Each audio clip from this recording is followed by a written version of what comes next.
Hello everyone, it's Melissa here from Yoga Alliance Professionals. I am speaking to you from my yoga mat at home because we're now all working from home.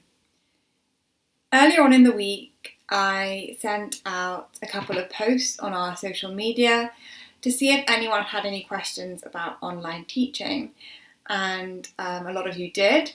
So I've recorded this kind of question and answer video just to kind of get through some of those questions. I have the questions here on my phone, so I'm just going to be going through these. I do have a couple of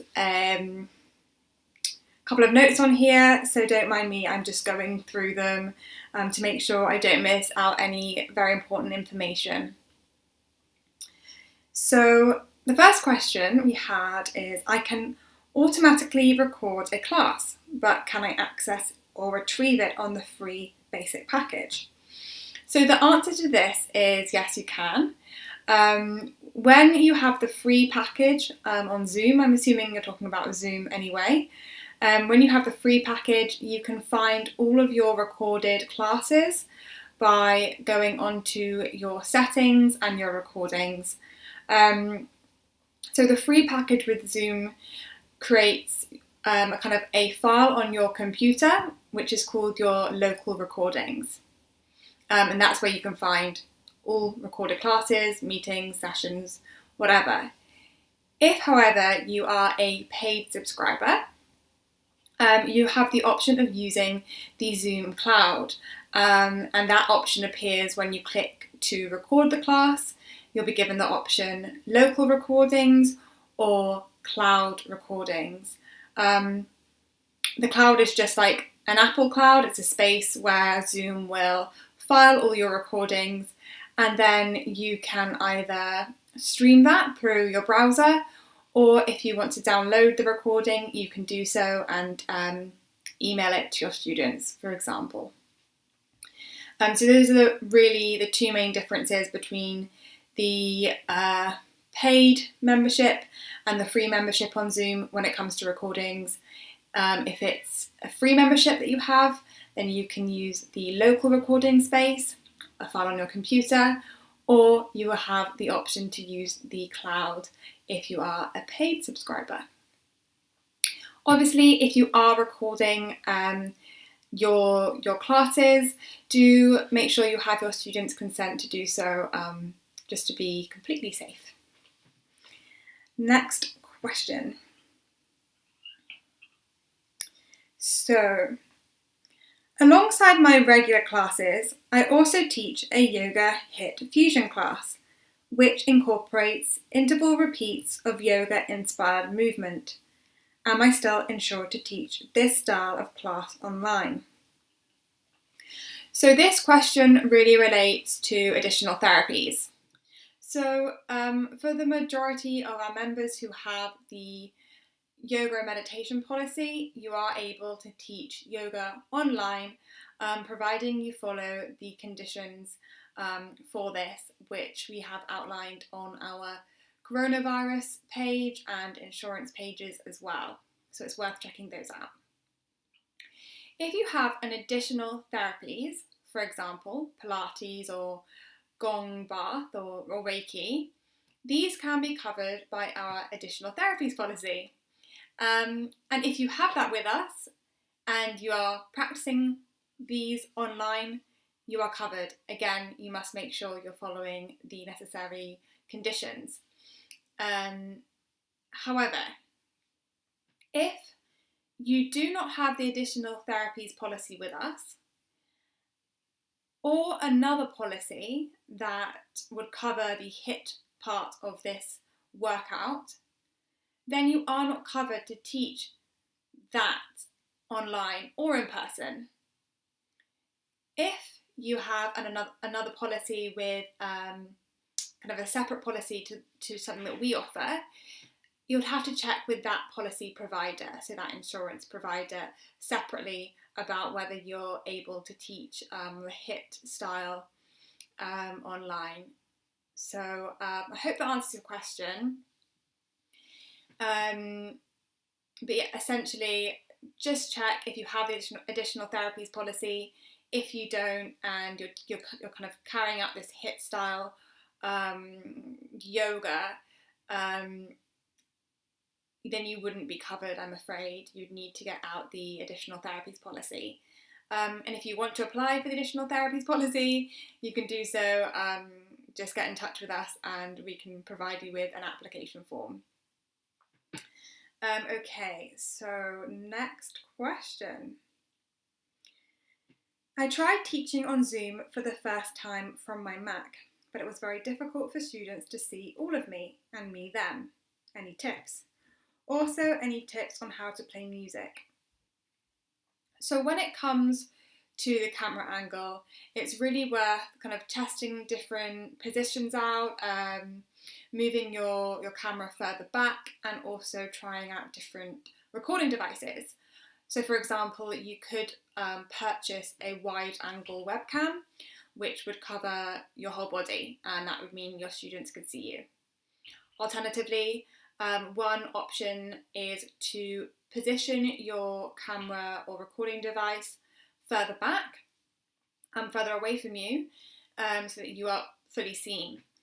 This can create problems with audio, so I would then recommend potentially buying a headset mic or a clip-on mic to make sure that you are heard. With regards to music, there are a variety of options. You can try playing music through a separate device, such as a Bluetooth speaker. Or another option, which I personally think is really nice, is to create a playlist and send that to your students.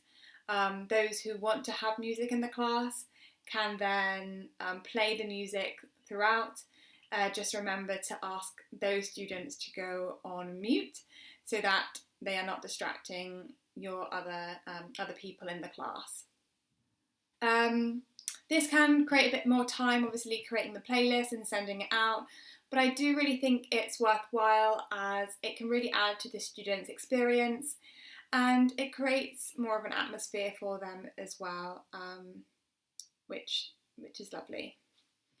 Let's see what's next. Okay,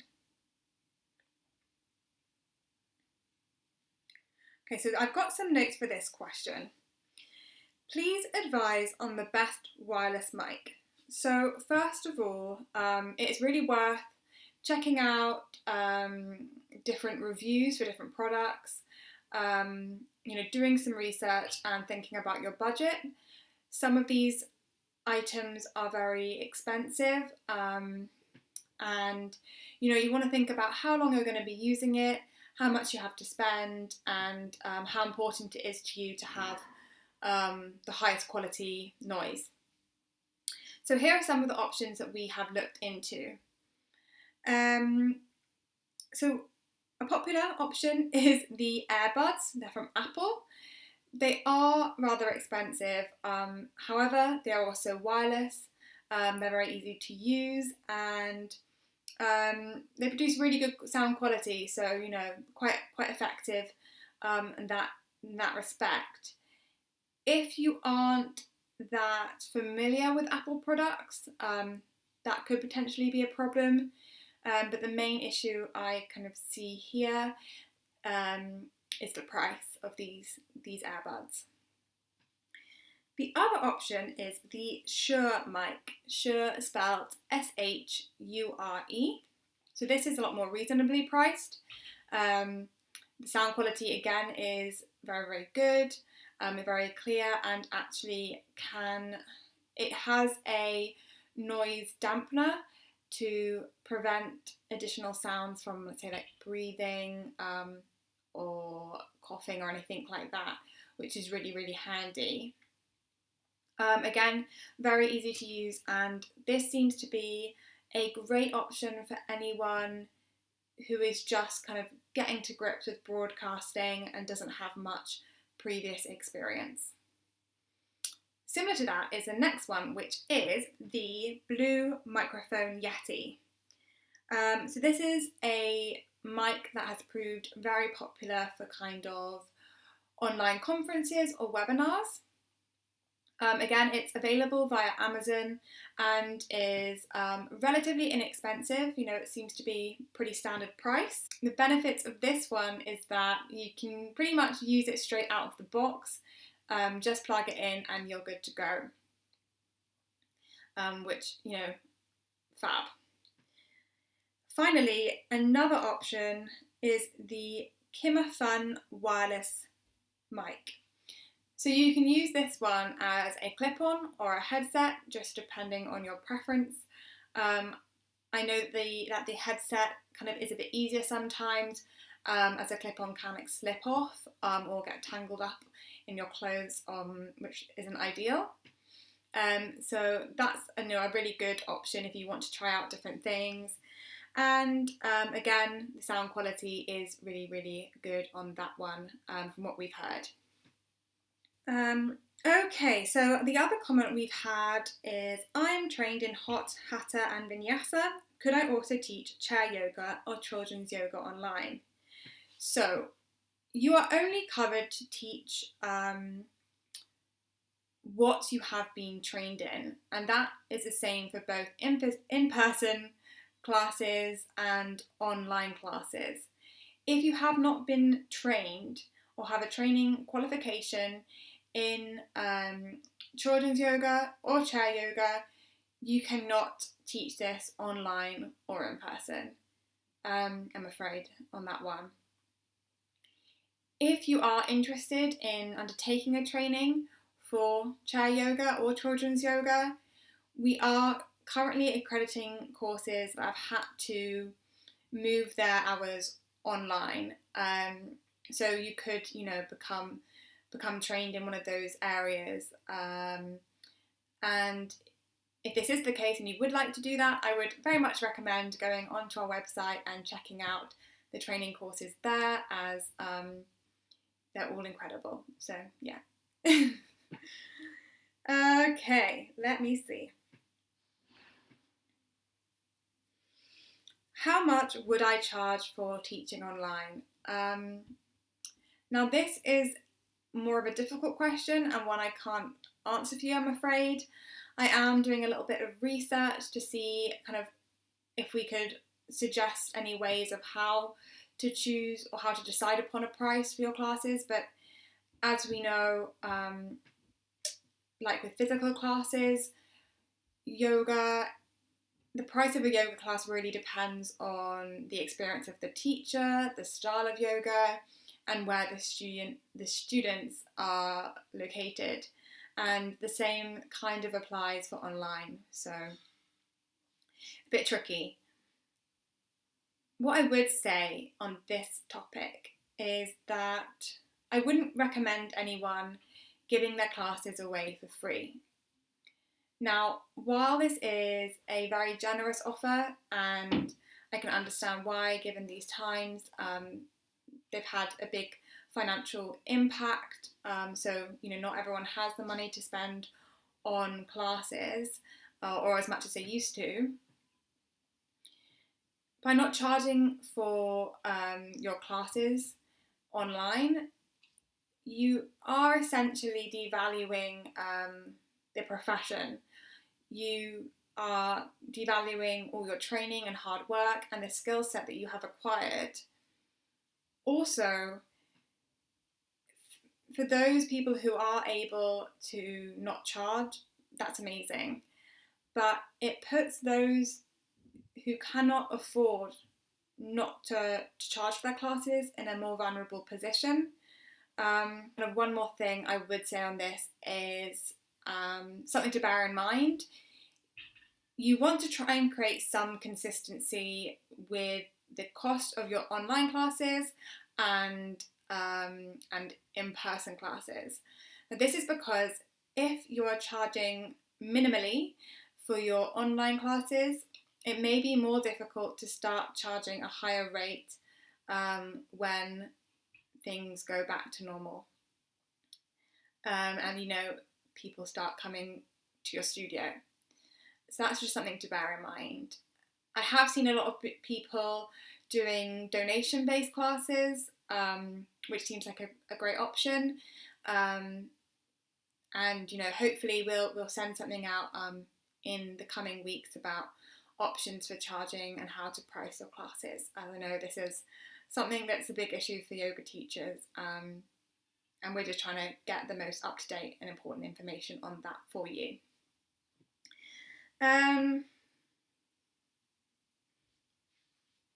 Would I have to have a disclaimer for people to read or sign before teaching? So again, assuming that you have your insurance policy through Yoga Alliance Professionals, you should always be carrying out a pre-class consultation and sending all new students a health disclaimer form and health check before the class begins. So in this situation, you wouldn't have to have a disclaimer note on your video because you've already done those two previous steps. However, there's nothing wrong with adding a disclaimer note to your videos, and it might be recommended as just that extra precaution. What I would say on this is that you really want to be replicating your physical classes as much as possible. So, just like before any in-person class, you would ask if anyone had any injuries or if anyone was pregnant, that kind of thing. You should be doing just the same before your online class begins. Okay. Also I should mention, we do have disclaimer notice guidelines and advice on our website. We have one specifically for online classes, which you can find on the coronavirus page on our website. So does my insurance cover me for teaching live classes? The answer to this one is it depends. So with the Yoga Alliance Professionals insurance policy, sorry everyone, but just to be really clear that this may not be the same if you don't have our insurance, you are able to teach live classes to a private group. So you could create a Facebook group and do live classes there. And the reason for this is that with our policy, you need to know and have done the pre-class consultation with all of your students. So you could then obviously create a group and invite all your students, and then from there you could do your live classes. The issue arises if you're planning to do a kind of Instagram live on your story or a Facebook live just to the general public. The problem here is that you do not know who is accessing that class. You don't know if they have pre-existing health conditions or an illness or are pregnant, so you can't advise accordingly.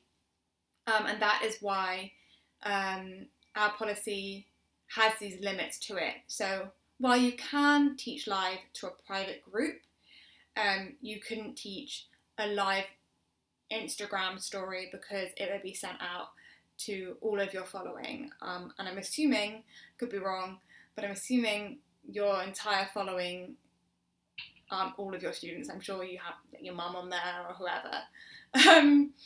So yeah, that's the case with live classes. It can be done, but there have to be some measures taken to make sure that you know who's accessing those live sessions. Do you think it's a good idea for me to add my certificate, insurance letter, and the link to my Yap page on my Instagram and Facebook? So this is entirely up to you. I personally would be concerned about adding up my insurance letter because this is a legal document and it's very personal. So I'm not sure about that personally. However, adding up your certificate of qualification and your Yoga Alliance Professionals logo is a great option. It's a great idea and highly recommended. You know, there's a lot of noise around the yoga industry, and it can be confusing for, just a member of the public to really identify who has the right training, who has the right experience. So actually, by adding up your certificate and your logo, that's a really good way of quickly showing your skills and experience. The Yoga Alliance Professionals logo highlights your experience level. It shows you're accredited. It shows that you've done an outstanding teacher training course, and it shows that you are committed to practicing quality yoga. And that is recognised globally. So, any student coming onto your page can see that and quickly identify that you are a highly skilled, highly trained teacher. So, yes, to those. I think this is the last one. Are there any tips you could advise about starting to teach online? Things to write when sending confirmation of things, or to say before the class starts, i.e. injuries, etc. So there are loads of tips and advice on our website. You can go to the coronavirus page on our website, and we have a link of all the resources and information that we have created, where you will find so much information on online teaching. We have a guide, we have a course, we have several different articles. So I won't bore you all on here, but I would definitely recommend checking those out. As general advice, first of all, I would say don't stress, don't worry about being perfect. We're all in this together, and it's new and strange for all of us, and your students will be more accepting than you think. They are not expecting you to get it 100% right. A lot of them just want the community and the routine and the practice, and are so grateful that you are continuing to offer this. So don't worry about, everything being perfect. You're human, and this is a really difficult time. That being said, there are a couple of things you can work on, such as, the sound and lighting. So maybe getting some good lighting in, or just creating a nice area to show your practice, or to set up a little stage or something like that, would work really nicely. And another lovely thing to do is to create a waiting room and kind of accept individuals in one by one, and then just kind of greet them, see how they're doing, and get a sense of their energy before the class begins. But yeah, like I say, it's a learning curve for everyone, and we're all just trying to get through it. So on that note, I'm going to say goodbye. I hope this hasn't been too long. I would just like to say a huge thank you to all our members. You've been very supportive. We've had some lovely comments and feedback, of which we are extremely grateful, and it's very heartwarming to hear that you are finding us useful at this time, because that's all we really want to do. I hope you're all staying safe and looking after yourselves, and finding time in the day to carry out your own practice, as yoga, more than ever, is very much needed. I know I'm particularly grateful for the 30 minutes of class that we have each day. So do get in some time to breathe, and like I said, just look after yourselves, and hopefully we'll be back in the office soon, all happy and healthy.